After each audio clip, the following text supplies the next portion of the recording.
Hey, Shalom. Kohalo Yahweh Hashem Yahweh Shai, Bahashem Rakakwadash. Double honors to the apostles and elders of the great millstone. Peace and salutations unto the elect of the nation of Israel, to all Yah from the Providence, Rhode Island camp. Coming at you with a continuation of part 3 of Revelation, the 12th chapter. Low will and edifying. And just picking up where I left off, I finished off verse 5, but I'm going to go into verse 6 now, which, again, this chapter in specifically goes into some history, goes into some prophecy. Have to understand that this is not necessarily written in a chronological order, but through the spirit and power of Yahweh Shem Yahweh Shai, to give you some understanding on what these verses mean, which I'm gonna go ahead and read verse 5 again. All right, it says, "And she brought forth a man child who was to rule all nations with the rod of iron." Just talking about the birth of Yahweh Shai. Yahweh Shai is that one that's going to rule all nations with the rod of iron. And that she, on a macro level, is talking about Mary, but on a bigger picture, is talking about Israel, the nation of Israel. It says, "And her child was caught up unto Yahweh into his throne," which you can also read about in let's go to the book of Acts real fast and pull up the account concerning Yahweh Shai getting beamed up. Just bear with me real fast so I could just look it up.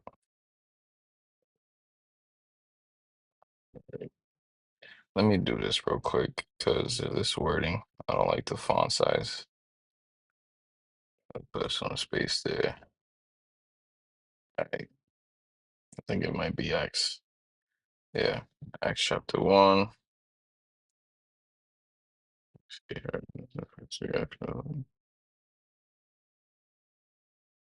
So this is Acts chapter 1 and verse verse 7. "And he said unto them, to the disciples, It is not for you to know the times or the seasons which the Father hath put in his own power, but ye shall receive power after that the Holy Spirit is come upon you, and you shall be witnesses unto me both in Jerusalem and in all Judea and in Samaria and unto the uttermost part of the earth." This is Yahweh Shai going into how his apostles, his prophets are going to be all throughout the world, essentially, not just in the land of Israel or Jerusalem, um, or Judea or Samaria. They're going to be everywhere, specifically even here in the Americas, as this is where majority of the prophets are, here in the Americas. Verse 9, "And when he had spoken these things, while they beheld, he was taken up, and a cloud received him out of their sight." And that's when he was taken up by the chariot, which that's what that cloud is, a chariot, or what people call UFOs. So going back, all right, going back, continuing on, verse 6. "And the woman fled into the wilderness." So this is going into the 70, it's around 70 AD, where the Romans that were ruled by Edomites were persecuting the Jews, the southern kingdom. And around this time, they destroyed the temple. I went into a little bit of that. It's called, in circular history, the Jewish-Romans Wars. All right, but it says here, the woman, who's talking about Israel, specifically the southern kingdom, fled into the wilderness, where she had a place prepared of the Most High. All right, which is referring to, Western Africa, and some parts of Asia and Minor and Europe. Israel fled to. All right, and Yahweh Shai actually was talking to uh to the Israelites in Matthew the 24th chapter. Okay, real quick, he was telling them to go flee into mountains to get out of Judea. Let me grab that real fast. This is Matthew chapter 24 and verse 15. "When ye therefore shall see the abomination of desolation spoken of by Daniel the prophet stand in the holy place, whoso readeth, let him understand. Then let them which be in Judea flee into the mountains. Let him which is in the housetop not come down to take anything out of his house, neither let him which is in the field return back to take his clothes. And woe unto them that are with child, and to them that give suck in those days. But pray ye that your flight be not in the winter, neither on the Sabbath day. For then shall be great tribulation, such as was not since the beginning of the world to this time, nor ever shall be. Right? So again, this is going into that time period when the children of Israel, specifically the southern kingdom, were getting persecuted by the Romans. And they had fled out of there. All right, and they fled it into the mountains. Again, western parts of Africa, Asia. Okay. Then let me see something real quick. I believe Matthew the 24th chapter and 15th verse where it talks about what was written by Daniel. Yeah, I believe is Daniel Daniel, it could be Daniel 8, Daniel 9. Yeah, Daniel 9. Yep, Daniel 9. So going back to Revelation chapter 12,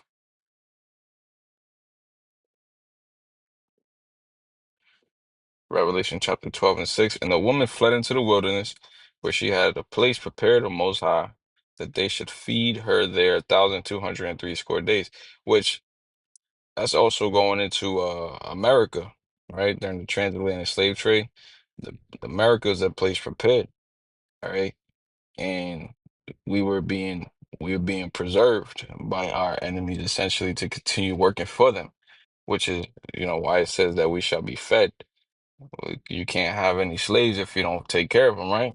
But they didn't take care of us in a good way. They did the bare minimum essentially. All right, but going into verse 7, and this is where it jumps time periods because this verse 7 here is referring to the time of Yahweh Shai's coming, right? Verse 7 says, and there was war in heaven. Michael and his angels fought against the dragon, and the dragon fought and his angels. Right? This ties into the time of Yahweh Shai returning to the earth in his angelic state. And he's going to be with Michael the archangel and the rest of the hosts of heaven. All right, what proves that? First, let's deal with Michael, right? Because it says here written in the book of Daniel 12 and 1. And at that time shall Michael stand up, the great prince which standeth for the children of thy people, the Israelites, the elect of the nation of Israel. And there shall be a time of trouble such as never was since there was a nation, even to that same time, which we kind of read something similar in Matthew the 24th chapter, but just in Matthew's words, right? It's talking about the time of tribulation, the time where all chaos is breaking loose in the earth. And Yahweh Shai, Michael the archangel, they're gonna have to come in that time because if they don't, there'll be no flesh left to be saved. All right. But it says, and there shall be a time of trouble such as never was since there was a nation, even to that same time. And at that time, thy people shall be delivered, everyone that shall be found written in the book. All right. So it goes into the deliverance. You see, if we go back to Matthew 24, 'cause- let's see, Matthew chapter 24, and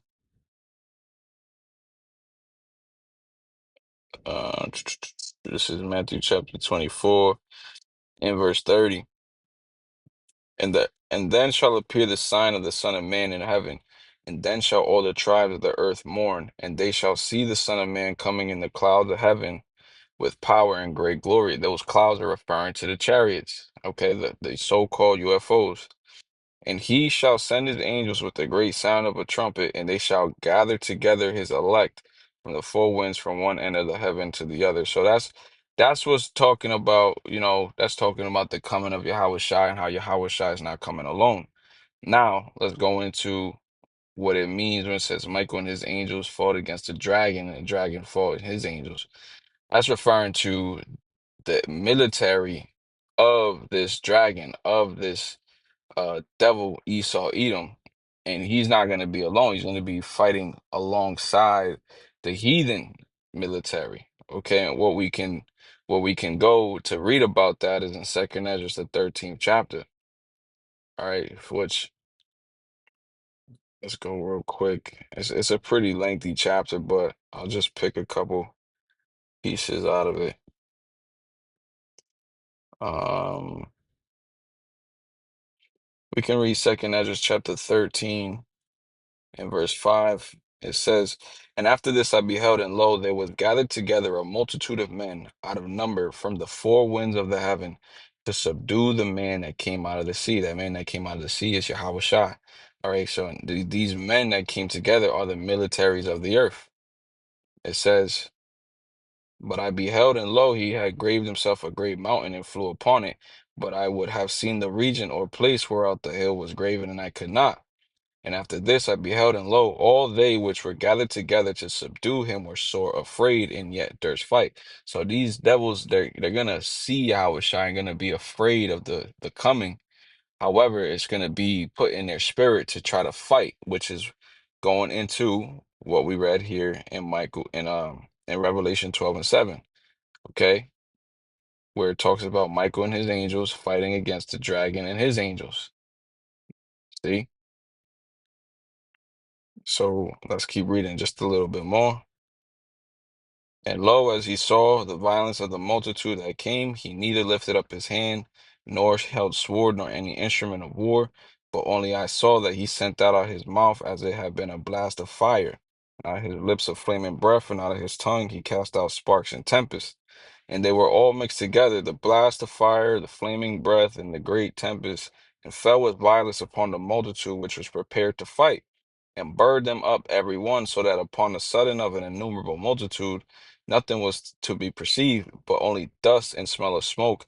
When I saw this, I was afraid." So this, the second Ezra, the 13th chapter, we can read about this. These two verses was written here in these three verses in Revelation, the 12th chapter, from verse 7 to verse 9.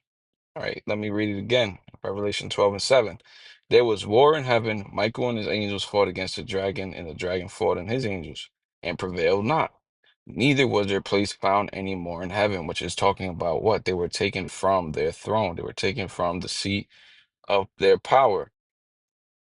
It says, "And the great dragon, which was cast out, that old serpent called the devil and Satan, which deceiveth the whole world, he was cast out into the earth, and his angels were cast out with him." Meaning what? They were brought low.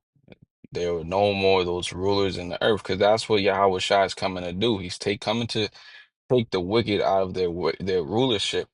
And when people read this, they think of, the book of Enoch, right? And essentially what you have to understand is the book of Enoch doesn't line up with what these scriptures are talking about.